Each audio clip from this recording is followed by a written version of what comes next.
As most of you know, the catamaran behind us is actually not our first build. Back in 2015, we began a complete refit of our aluminum boat, which was a 1989 37-foot Trisalu. And through the build process here, we're realizing these complete differences between the two builds. So we thought we'd share some of like the biggest ones for you because they're pretty fun. So if you guys don't know, we bought a aluminum boat while we were in the Azores, getting ready to go into the Med, and we actually didn't see the boat for the first time for 9 months before we had to sail all the way back across the Atlantic to Florida, which is where the boat was. Saw the boat for the first time. We knew it was going to be a big refit. There's a hole in the hull. There's all kinds of other issues with it, but we had no idea how bad it was going to be. So for the first 3 months that we were there, we were contemplating, do we actually keep this boat? Do we sell it? Do we scrap it? I mean, it was so incredibly bad. But we decided to let fate be our guide, and we put Serendipity, our boat that we had sailed across the Atlantic twice now, up for sale, and within days it sold, which kind of forced our hand. Thinking about it for a little bit, I've come up with 7 huge differences between these two builds, so we'll list those off for you. And the first one we'll cover, of course, is the reason why we've decided to do each of these. After just crossing the Atlantic for the first time in our fiberglass boat, we started doing the typical dock walk, where you go around and you talk to all the other people that are there, and everyone we spoke to was coming from the north, coming from the Arctic area, and telling us these stories of the incredible adventures they had. Every single one of them was in a metal boat, so we came to the conclusion that to do this, we needed a metal boat as well. So I started the search, my typical daily search on Yacht World, and a couple of them popped up. We ended up falling for this one that had all the characteristics we thought we wanted: pilot house, lifting keel, dagger boards actually in the aft to add stability. It just seemed like a very good option, and it was cheap. Once we were coming back down from the Arctic, and our metal boat technically served its purpose, even though it wasn't necessary at all to go up there in a metal boat. Nobody else had one except for Canadians, Brits, and Americans. Everyone else had their production fiberglass. All the locals had production fiberglass, but it kind of tells you something. So we were making our way to our winter hideout in southern England, coming down through Scotland and Ireland.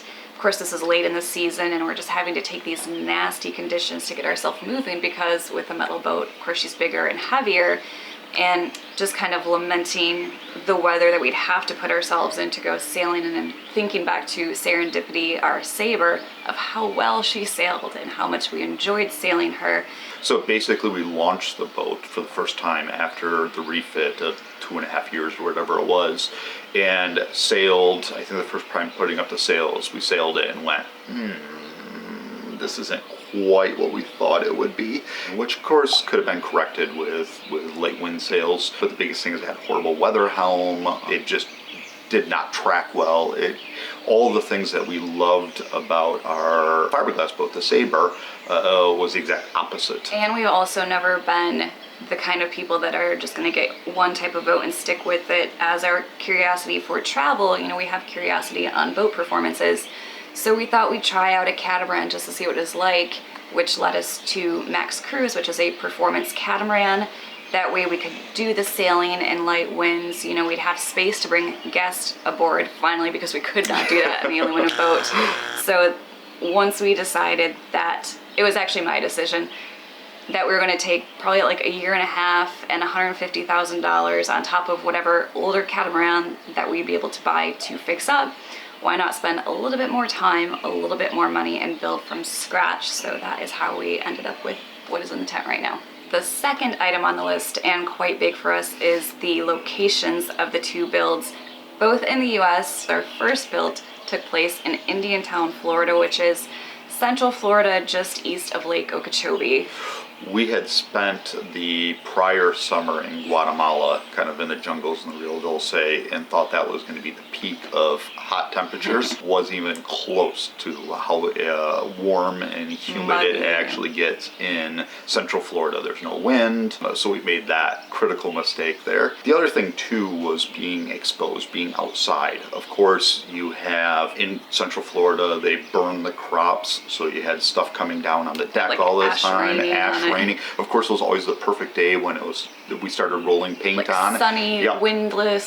So that ruined our paint job multiple times, and we had to redo it. The weather, the typical Florida, where it's 3 o'clock in the afternoon and there's a thunderstorm going past, so you have to put everything away. But just being exposed and having to put all your tools away every single night, the worry about the rain, the worry about the humidity, worry about everything that you're dealing with versus being in this tent. Now, granted, it's not climate controlled or anything like that, but just having that structure over us is a game changer, absolute game changer in how we're doing things. One fun story, when we were in Indiantown, as we were building our own hard dodger out of foam, so very lightweight, we were almost done. You know, we had done the fairing to it, we're doing paint and have it sitting outside, and then like a big gust of wind would come and like take it and smash it on the ground and like chip a corner. So then you're filling it and painting it and get it done again. It happened 3 times. Then with the new build here, of course, we're in the tent, which we had to be initially just because it wasn't, and still technically isn't right now, enclosed. It's not waterproof. It doesn't have windows. So right now we have that protection from the external elements like rain, sun beating down, wind.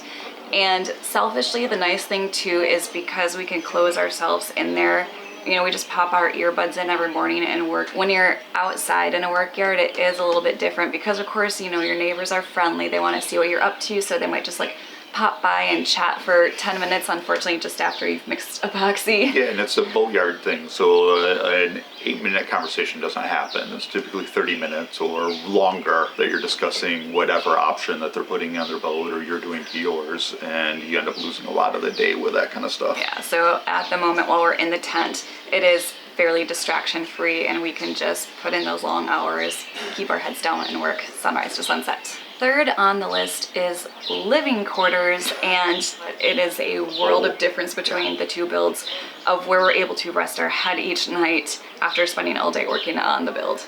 With the aluminum boat, we stripped it down to bare metal on the inside, so there was nothing left, and we were living in that squalor, we'll call it. It was a nightmare mess, but Jess and I know ourselves well enough. Had we gotten an apartment that was nicely air conditioned, we would have woken up in the morning and looked at the temperature outside and went, maybe it's a computer day today. It was a huge motivator living on that boat and, you know, having to put tools away, clean up dust every single night to make sure that we can actually live in that. So having this tent and being able to lock it up and leave our tools out, the aluminum boat, since we had to clean it every single night, it got cleaned versus the catamaran where we're able to just kind of walk away and dust piles up a little bit more than it would if we were actually living aboard. Pick it up the next day. Yeah.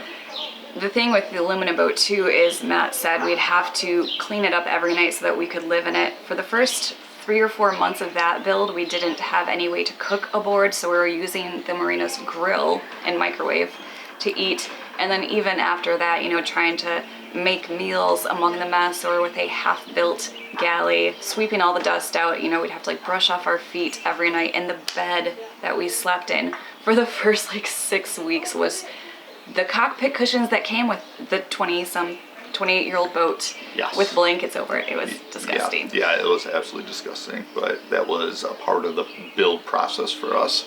It made us appreciate every step forward. Absolutely. A lot. With the catamaran here, we were extremely lucky. So not only do we have this wonderful marina where everyone is like family, the owner, Pete, when we first got here, put us aboard a sport fisher, a Viking, and just said, you know, if you could kind of clean this up and get to a stage that I can sell it eventually, please feel free to live aboard. So we're actually on and off that with a It's our winter home. Yeah, it's our winter home because the boat we bought is a 31-foot pacemaker, and it just, with the winter storms, is not very comfortable. But we do get the chance to have like a proper living space now, which some mornings you do get very comfortable having your coffee and it's hard to get out of bed and drag yourself to the tent. Climate controlled heat, air conditioning. Yes. I mean, it really allowed me to work a bit later into the night and stuff, knowing that I have a comfortable bed to go back to. And knowing that you're not making a mess while I'm trying to cook dinner. Yeah, that too. Plus, Georgie not being in the middle of as much chaos is so much happier. Not climbing through piles of junk and trying to get away from saws and sanders. Then moving on to, of course, the biggest difference of all is that with the aluminum boat, we started with a 1983, so it was extremely old and came with its own problems versus building something brand new from scratch. Yeah, just a night and day difference having to chase down old issues. Majority of the build process was experiment. It was you would start doing something, because we went into it thinking that there was going to be something that we can retain, that we didn't have to dig as deep as what we actually did. But as we started getting into it, we realized that there's a lot of corrosion, there's a lot of issues that we had, so which required us just to scrap everything on the boat and start anew. That's why we kind of called it build instead of just a refit, because there wasn't, we make a joke, but it's true, we kept a bilge pump switch and we kept a quarter bulkhead. Every single piece of wood, every single item on that boat was otherwise brand new, and that was necessity. That just what was there was not good at all. So that's a big difference. Yeah. The things that we couldn't replace, the tanks, I had to go in and clean out the fuel tank. You know, we had old holding tanks, so just like dealing with the nastiness left over. And that boat had been sitting, what, 12 years? 12 years, yeah. On the hard. So nothing had been touched in a long time. So then to have it put on us to go back and clean those areas to make them like new was not fun. With a brand new build, we're not chasing down old issues and trying to fix or adjust what someone else had done to make it work for us. We were able just to get it what we wanted from the beginning. Everything is clean, everything is new. And this actually leads us into the next one, which is support systems. With the aluminum boat, it was a one-off design. There were 6 total built and none of them were the same.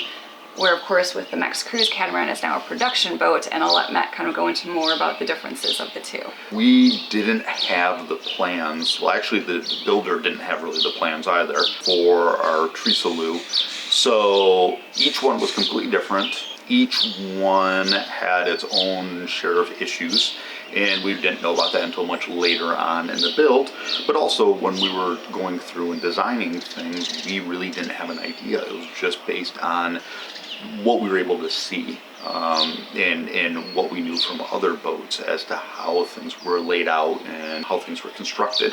Like building the hard Dodger, trying to figure out angles and different things. That was something that we 100% had to figure out by ourselves. There was nothing to reference, no other boats, no builder, no help at all. Versus Max Cruise now, which we have the production boats where they're quickly figuring things out as they produce them, to the plans, of course, which are very thorough for a boat build. And the biggest thing is access to Terry, the designer, and being able to go through and ask these questions. You know, it's daily. We sit there and WhatsApp each other back and forth, and it has been absolutely phenomenal, that support, which was again one of the reasons why we chose Max Cruise from the beginning, was the fact that I knew I was going to need my handheld. I wanted an actual professional to be able to guide us on some of this stuff, and from the get-go we knew that Terry was going to be the one to do that. He wants to see us succeed. You know, he definitely has that drive to make sure that the boat is perfect, not because of YouTube, not because we're putting this out there, but because he's one of those people that does want each one of his babies to be as perfect as possible. Number 6 on our list is materials, and of course we have quite the difference here because one boat was aluminum, the other boat is fiberglass. And not only is the second one fiberglass, but it's performance, so everything on it needs to be very lightweight. And structural. And structural. So that is really the big thing. Aluminum boats typically, because of their framing, the interior is, and the furniture is non-structural. So all it needs to do is be able to support the weight of whoever's leaning against it, or the stuff that's in it if it moves in a seaway. That's pretty much it. So it doesn't need to be overly strong. Versus the way that our boat is built, it is using every shelf, it is using all the furniture to add rigidity to that structure. Second thing is weight.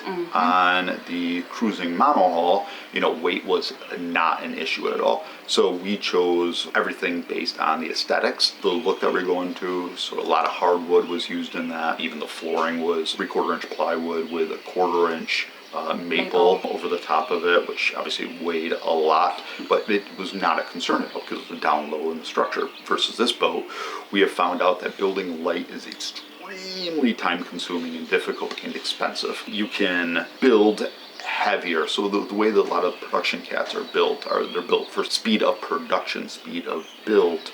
and for aesthetics. You know, these surfaces look good, even though they may be plywood, and that's a heavy choice for it, versus the way that this is built, where the biggest concern is weight and structure. Secondary is the cosmetics of it, and we're trying to make it look good. Yeah, as and we're well. trying to find a balance between the two. Yep, and it's very, very time consuming. So that is just a night-day difference. I will say we haven't quite gotten there yet, but something that should be easier on the catamaran is painting, and that's because with the aluminum boat it took so many extra steps because of the oxidation. So you would kind of sand a surface down, and then right away you had to get a specific primer on it and let that sit, and then you could paint it, and we would have issues with paint chipping and flaking. It was so finicky that hopefully once we get to painting in here, it's just a breeze. Now, one of the things on the interior of the aluminum boat is we had liners, which happen to be plywood that we routed these V grooves in it to give it kind of a Wainscoting? kind of a look to it that we were going for, an aesthetic. But we also wanted it to look like it was wood, painted wood, so there's a lot of brush strokes. So prepping that surface wasn't as difficult because you were purposely making it look old and weathered. Yes. And then on to the last one, number 7, which isn't a definitive answer for the catamaran yet, but that is timeline. And when we purchased the aluminum boat, like, I had been excited to get into the Mediterranean, but of course cruising comes with its downfalls, we'll say. I mean, you're constantly like watching weather, things can be just generally harder, and I was ready for a little break, and he promised me that this build would take about 9 months to, refit the boat, because we were young and naive. It would have. It would have. Our original plan was to move the boat, the aluminum boat, into a climate-controlled storage area, which would have rapidly sped up the process, because we wouldn't have been living aboard. We wouldn't have had to worry about weather, heat, rain. A lot of things, and again, the illusion that the boat was in better condition than what it actually was. So I think 9 months could have been realistic. Plus we weren't. We replaced a lot of the bottom of the aluminum boat with new panels of aluminum that had to be welded in, and getting the welder out, getting the right weather for that was time consuming. I think it was like 9 months before he was done. So even if we wanted to like splash, we couldn't put the boat in the water to move it. Initially, we thought it was gonna be like the 9 months, and then once we got there and saw it, we're like, okay, it's gonna take a little more time. It ended up taking 2.5 years total from when we first started working on it. We got it in the water. We took her for kind of a sea trial, slowed down work once we got her in the water because we were trying to enjoy ourselves a little bit. But from the time we like fully cast off the lines and started traveling, that was 2.5 years. So this, we hoped for closer to the 2-year mark on the catamaran build. Of course, we have now exceeded that as of last month. A lot of it, again, is materials, trying to get those things, trying to get things arranged the way that we want it. There's sanding, and of course fairing has completely exceeded my time budget by multiple months, I thought. By aligning everything perfect and doing very smooth tape lines and stuff, it was going to be a matter of just knocking out in a couple of weeks. That is not the case. No, so we've gone from the 2-year timeline initially closer to 3.5 years now. We're expecting it to be done by next fall at the latest, and that we think that once we get through this fairing and painting process, and the fact that other projects we've started, we're more knowledgeable. We're not learning how to do things now. Yeah, that's a big thing. Yeah, so pretty much after this phase, it's all things that we're more versed in and should just be able to pick up the pace. It's going to be a constant learning and a very, very interesting journey, I think, especially when we start getting to systems things. I'm excited about that again. That's where I really enjoy it, because I am done with painting and fairing. Yes. And I have noticed that is one thing that doesn't change for any build, because I used to get teased about it when we were doing the blog and started YouTube on the aluminum boat. That's like, Jessica's job is sanding and painting.